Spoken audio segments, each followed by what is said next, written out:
Good afternoon. I hope you all enjoyed a nice long lunch and opportunity to network and meet your fellow digital strategists and marketing leaders.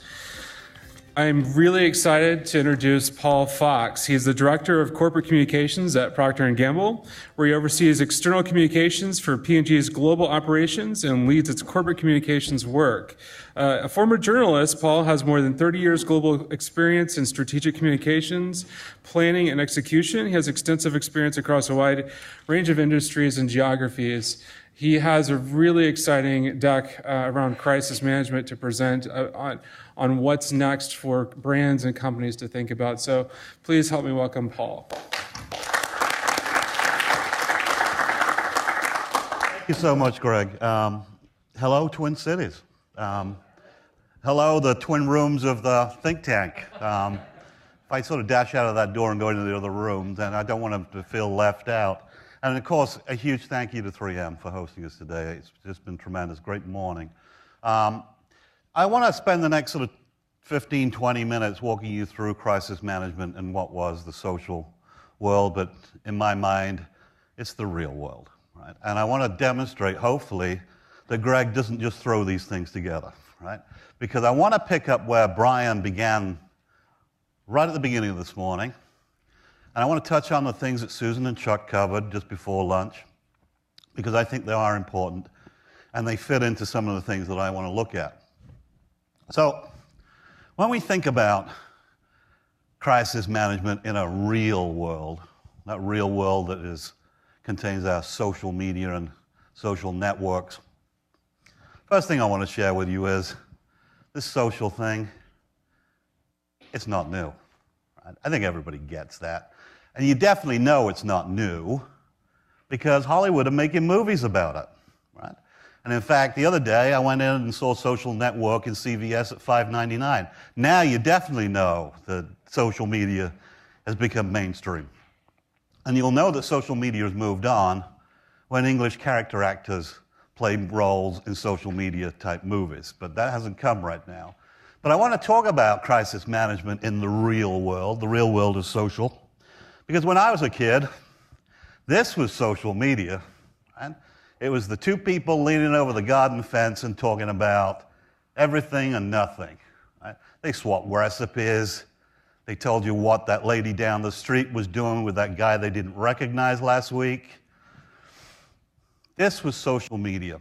And this is where I want to sort of start with where Brian sort of began this journey with us this morning. Because I don't want to talk technology. I know that's a terrible thing sitting in 3M. It's a terrible thing for P&G. You know, both our companies share some very, very common roots. We've been around a long time. P&G has been around 175 years, actually 176 next month. We're both wedded to the concept of innovation. Innovation, as we said, is in our lifeblood. You know, every day, our products, they touch 4.8 billion consumers every single day. So we're very close to consumers. But when you actually think about social media, what is it, really? We've always gathered together as people. That's human nature to do that. So we can just put aside technology for at least the next 20 minutes. And I want to talk about people and the way that people react with one another. Because these are social media platforms. Okay, it's different today. And I'll challenge that. I'll challenge that by saying, is it really different today? If you think from a social and anthropological background and look at sociology, you know, family networks move from extended family networks where we all used to live in the same sort of area within probably half a mile of each other. And we were very close as extended families. I would argue that this era of social media has created new virtual extended families, except we're not related by blood, we're related by interests, like common feelings. In fact, the power of all of this is astonishing. You know, I've been married for some time. I got 3 kids. Like many of you, I guess you met your partner, maybe at a bar, maybe at a party, maybe you knew him from high school. I have a very good friend who's highly rational, who met somebody online. And they got to know each other online. They never physically met until the point that she quit her job, left the United States, moved to England, and married a man that she'd never physically been with. That is the power of social media. Right? But this is how it used to be. Of course, today, this is how it is. People connected by common ideas, common feelings, sharing ideas. But this, in some respects, really isn't new.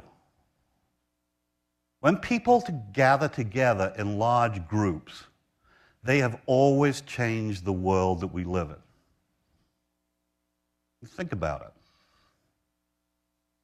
Now, we used to do it physically, and it used to invariably involve a degree of violence when that happened to drive change. Today, I would argue that the same power of change exists within these groups as it did when people used to march the streets. But they inflict that power in a very different way. Right? But it's still a powerful agent of change. And I think that's one of the things from a public relations or a communication standpoint that worries people the most. You know, how do we handle this? It's not like we can disperse the crowds anymore. If you're a government, I can't roll in the tanks like they did in Tiananmen Square. I can't get the water jets out and break the crowds up because they're virtual, but still incredibly powerful. So from a communications point of view, from a crisis point of view, how do you handle that? And the first thing I would say is you have to be part of it. You've heard that pretty consistently all morning, and I'm sure you've heard it before. You cannot be necessarily a spectator in these communities that matter the most to you. And since I started with a reference to social network, I'll make another reference to movies. Remember the old Frankenstein movies with Peter Cushing, the mad scientist? You remember the bit where the monster has gone crazy? And he rushes down to the village and tries to tell the people to calm down. Right? Don't worry. The monster is under control. What happened to him? Anybody remember what happened to him? The crowd mobs him. Right? They throw him to the ground, and they march off into the forest with their pitchforks.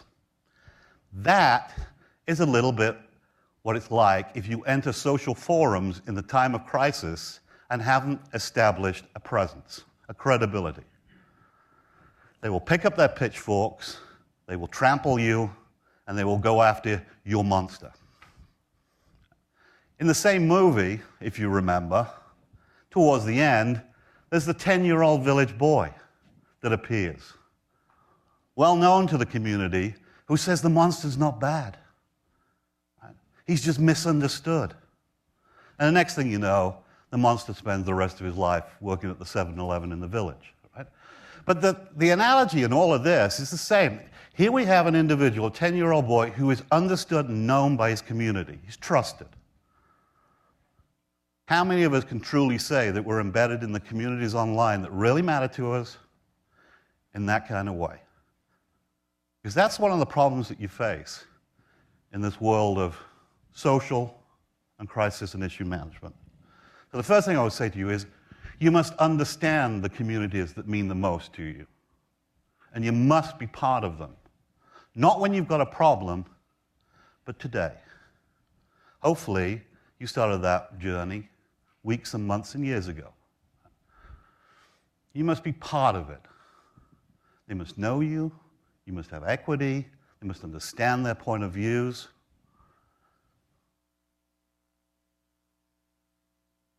This is what Susan began to talk about, this idea of how do you build, be part of this community. And Chuck touched on it too.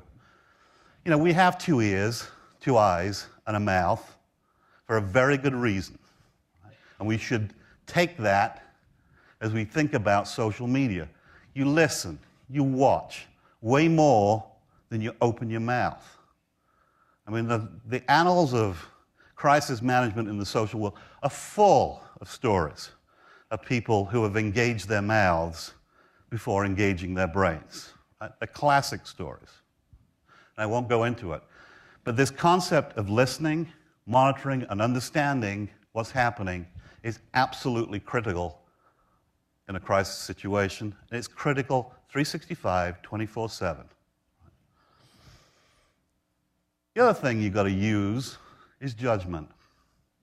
You know, a good piece of advice is if you see a fire, throw something on it. Everyone, I think, would say that was a pretty good piece of advice. The problem is, if what you throw on it is gasoline, you're going to get a very different reaction to the one you set out to achieve. And you've seen so many times that engagement in social media circles without judgment has resulted in catastrophic results for a business. We can talk about Applebee's. If anyone wants to hold up a great case study for the use of social media, it was the Gulf crisis, the Gulf of Mexico crisis for BP. From a classic crisis management point of view, a disaster for that oil company. But when you look at what they did in social media, it was astonishingly successful. It was the only way BP ever got their message out.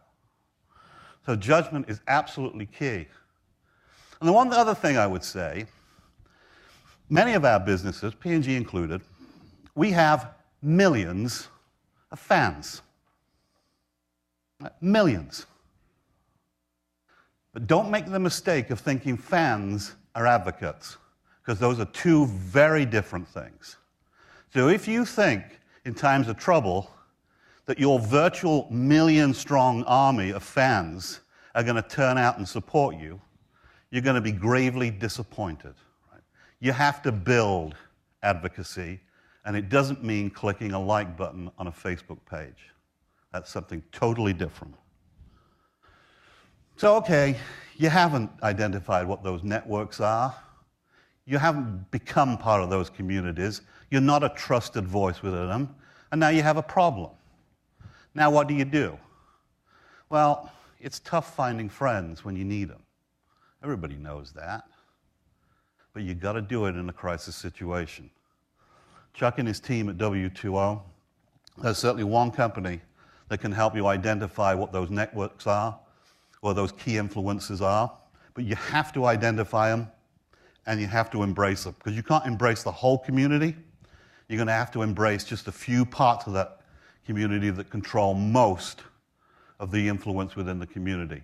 And that's usually down to, we did some work with WTO some years ago, and we identified within our sphere of influences, there's usually about 5 out of a community of many hundreds that control 80% of the entire content. So I don't have to make friends with 200, but I can certainly make friends with 5 and do it reasonably quickly in a crisis situation, and hopefully throw open the kimono and get them to become at least informed commentators or influencers. So it's not all lost if you haven't built these communities, but I would certainly recommend to you that you do that. So, Greg, I've run out of I've got 15 minutes. The other thing, this is the last slide in this presentation. The other thing I would say to you is, when you're dealing with this social space, like any crisis, you have to stay 5 steps ahead. You have to always think 5 moves ahead. And we sat in the innovation presentation. I think I was in there in the 3rd group, sat down and laid down on those great chairs that flip over. And I think towards the end of that presentation, these huge letters lit up the ceiling. And they said, "What if?" And that is something that should be your mantra when thinking about 5 moves ahead in a crisis situation. You should be always asking that question. What if I did this? What if I said this? What if I went and created this? Because that scenario planning and landscaping will help you create a blueprint for action. And as we've heard, one of the biggest challenges that we've all got is how do you move quickly enough in this world to be relevant? Moving at spaces of 3 or 4 days just isn't practical.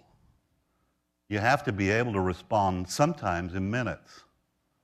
Can it be done? Yes. It's extremely difficult to do. I can tell you how BP did it. They got everybody in the same room, 24/7, and they put the lawyers on the other side of the table from the communicators, and they agreed in real time what could be posted and what couldn't be posted. So it can be done. But is that something that we can all do on a day-to-day basis? No, that was a very distinct crisis situation. But we still not figured it out. But in a crisis situation, you've got to be able to start thinking 5 moves ahead. So with that, Greg, and 18 minutes in, I'm happy to take any questions.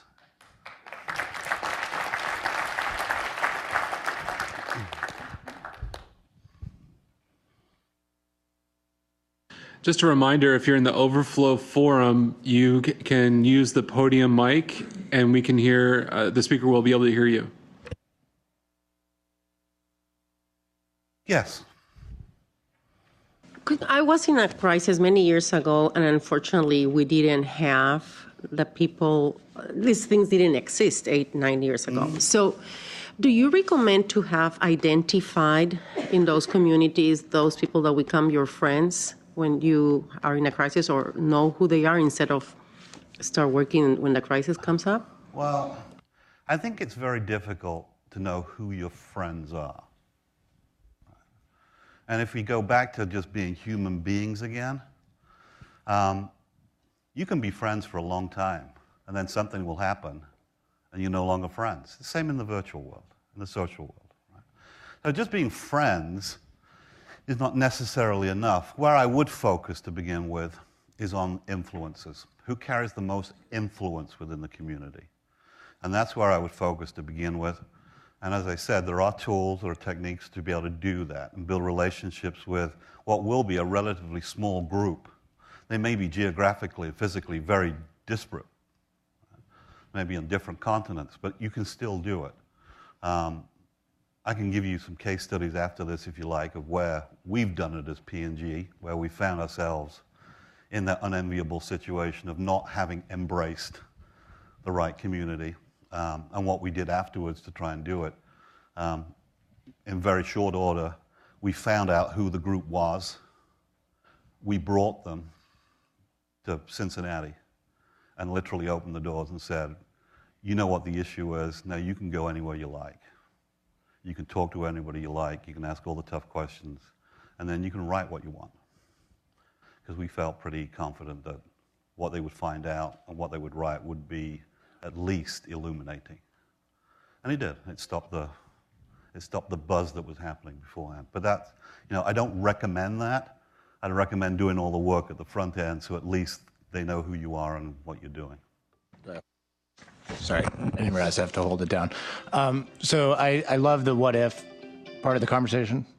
And I'm just sort of wondering, at P&G, have you modeled that? So if you had your own version of like a BP type of crisis, like how do you communicate with your employees and how they might be responding to these things?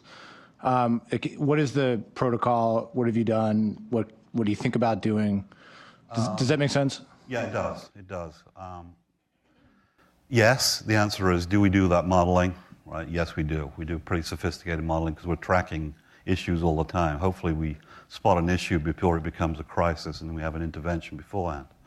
The role of employees as advocates, employees, I think Susan said, are the greatest ambassadors that you have. And I think P&G are no different from 3Mers. They're incredibly loyal, they're very passionate about the business. And they want to engage. Right? If they see bad things being said about a company or a product or service or brand, they want to be there. It's human nature. That's not necessarily a good thing. in a crisis situation, right? Because the control of how you communicate and what you communicate, you have to think it through. And you don't necessarily want posses of people out there in social media engaging. Can you do it? Yes. You can arm them with the right messaging that you're comfortable with. But I don't want to see messaging coming out in social media. It has to be a conversation. So I think it can be done. It has to be very closely monitored. Sometimes it can backfire on you. People get very emotional, particularly when they're talking about a business that they love. And we have, I think, exactly the same as 3M. We have people who are incredibly passionate about the business that they worked on. They've worked on them for 25 or 30 years. And many of those brands are iconic. Brands like Pampers, for instance. Those people that work on that brand, the only thing that they care about is happy, healthy babies. So if they see the brand being attacked, you can understand that they want to engage and they want to, defend what they create. But with the right guidelines, yeah, that's possible. But sometimes you have to be incredibly careful, or else you can start problems that you didn't even anticipate. And again, offline, I can tell you, I can give you some examples of when that's happened for all the right reasons. People have thought they were doing the right thing, and all it did was create another problem somewhere else.